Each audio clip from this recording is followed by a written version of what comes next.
Thank you, Reverend Dr. Stacy Cole Wilson.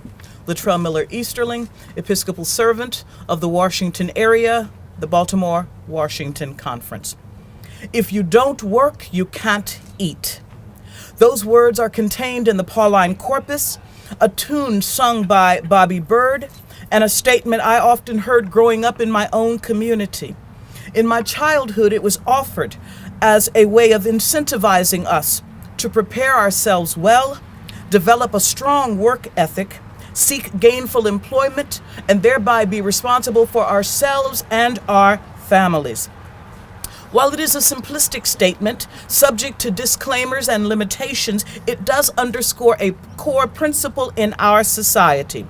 Hard work should equal the ability to maintain one's life, liberty, and the pursuit of happiness. However, that principle has been jeopardized for countless individuals in our society due to no fault of their own.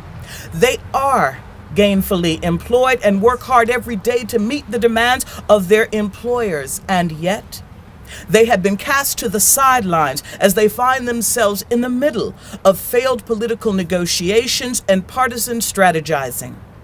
As our partial governmental shutdown reached its 26th day, the longest in history, we continue to hear stories of individuals facing the threat of eviction, having to choose between medicine and food, falling behind in car payments and student loan payments and the like.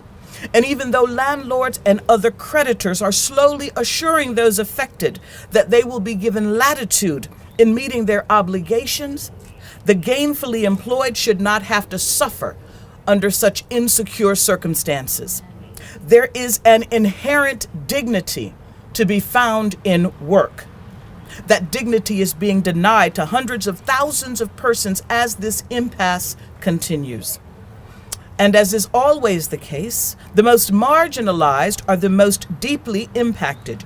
Those who receive assistance, those who live in government-subsidized housing, those who live in tribal communities and receive their health care in those communities. These individuals and their families are suffering. They're suffering under the weight of failing to receive the resources or services that they rely upon. Again, their dignity is being sacrificed, and it is unacceptable. Even as President Trump has signed a bill guaranteeing back pay to some, those who are contract employees have absolutely no guarantee of back pay or even returning to their jobs at all. These are real consequences for real individuals and real families. And the circumstances that cause this quagmire cannot and should not be ignored. As a bishop of the United Methodist Church and a member of the Council of Bishops Immigration Task Force, I share the perspective of our social principles. Please hear the following.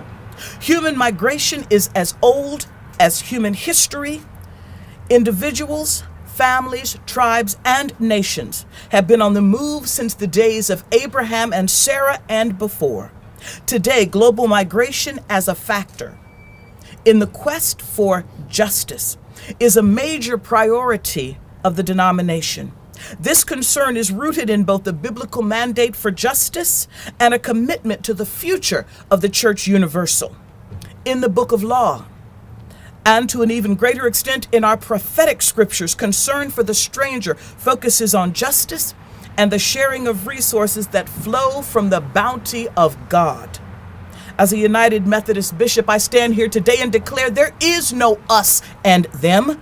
There is only one common humanity, created of God and beloved of God.